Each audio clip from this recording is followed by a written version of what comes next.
देखिए, आज की सबसे बड़ी खबर है, 2024 की सबसे बड़ी खबर है। मैं आपसे कह रहा हूं कि आज की सबसे बड़ी खबर है, 2024 की सबसे बड़ी खबर है। ये क्यों बड़ी खबर है, इस पर बात होगी। नमस्कार, मैं हूं ज्ञानेंद्र तिवारी और आप देख रहे हैं जनता जिंदाबाद। और आज सीधे पटना से देख रहे हैं। और पटना से क्यों देख रहे हैं? जब मैं पटना का जिक्र कर रहा हूं तो आप ये समझ गए होंगे कि पटना में सारे नेता इकट्ठा हो रहे हैं। और क्यों हो रहे हैं आपको पता है? मोदी जी को हराना है। 2024 में मोदी जी को हरा देना है, बीजेपी को हरा देना है, प्रधानमंत्री बदल देना है। और प्रधानमंत्री के लिए चेहरा तो चाहिए ना भाई। तो प्रधानमंत्री कौन बनेगा? कौन बनेगा प्रधानमंत्री, इस पर भी मंथन होगा, रणनीति बनेगी, मान मनोबल होगा, ईगो सेटिस्फाइड किया जाएगा और कहा जाएगा कि आइए सब लोग गले मिलें और 2024 में तख्ता पलट दें। तो इस तरह से पलटने की अभिषेक भाई रणनीति बन रही है। अभिषेक भाई से आएंगे, समझेंगे, क्योंकि ये भी 2 दिन से बहुत समझ रहे हैं कि बताइए दुनिया देश को महागठबंधन के लोग क्या समझाने वाले हैं। लेकिन मोबाइलिया अभी थोड़ा अच्छा इसी में देख रहे हैं, लाइव देख रहे हैं, ठीक है। हाँ, चीटिंग, बीजेपी चीटिंग, अच्छा चैटिंग, चीटिंग, अच्छा ठीक है, कोई बात नहीं। तो देखिए, लेकिन अब सुन लीजिए, पहले सुन लीजिए, कोई बात नहीं, हंसी माहौल थोड़ा होना चाहिए। पटना में है ना, यहाँ बड़ा बड़ा डीलिंग होता है, बड़ी बैठक हो रही है।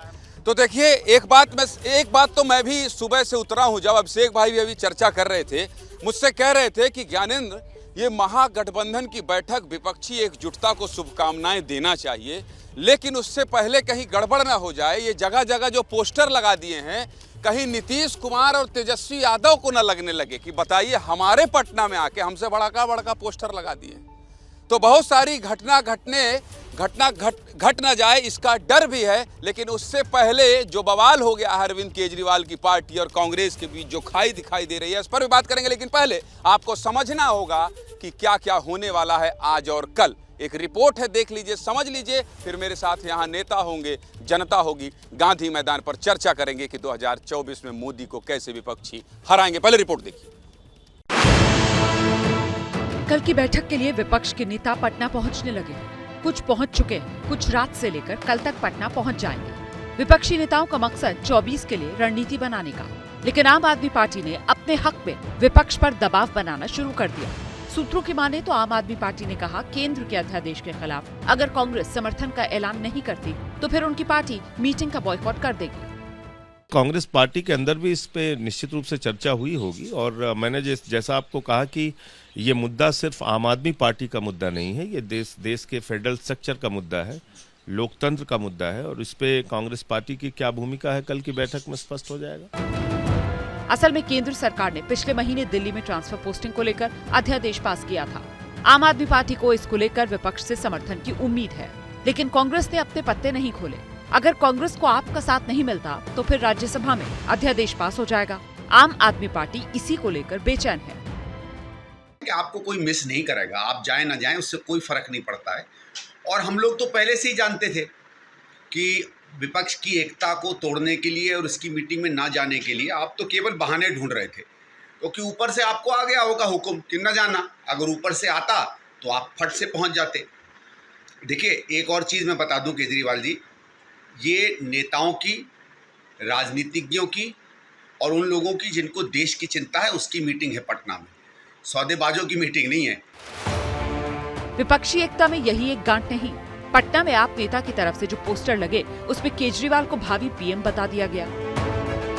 लखनऊ में समाजवादी पार्टी का एक पोस्टर चर्चा में है, जिसमें विपक्ष के कई बड़े नेता तो हैं, लेकिन कांग्रेस का कोई नेता नहीं। बीजेपी पोस्टर लगाकर कह रही है कि पटना में ठग्स ऑफ इंडिया की बैठक है। मुख्यमंत्री निवास में होने वाली कल की बैठक में क्या कुछ निकलता है, इस पर सबकी नजर है।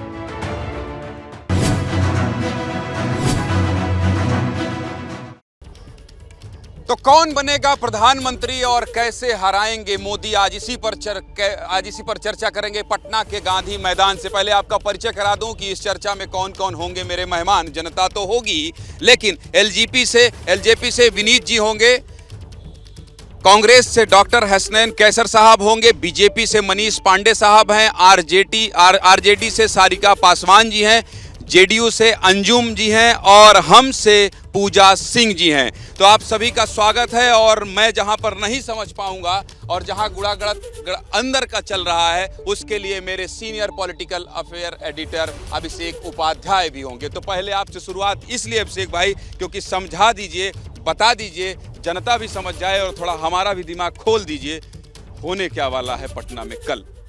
देखिए, आपने ऐसा सवाल मुझसे कर लिया है कि पहले अपना दिमाग मुझे खोलना पड़ जाएगा।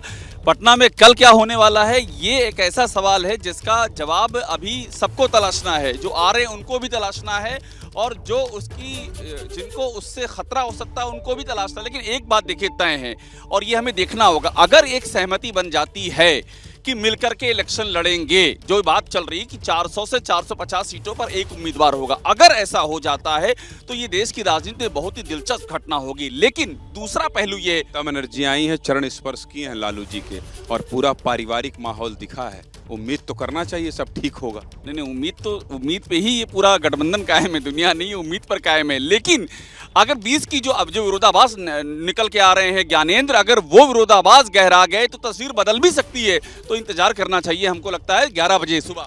जैसे ही घड़ी का काटा दोपहर 2:30 पे आए, बबीता जी का दिल सास बहू साजिश के लिए मचल जाए। और ये है इनकी बहू, पूरे दिन ऑफिस की टेंशन हो जाए गॉन जब ये करें अपना फेवरेट शो फ्री टाइम पे ऑन।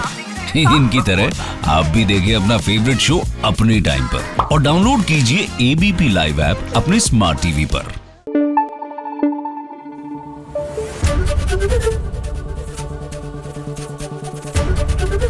एबीपी न्यूज आपको रखे आगे।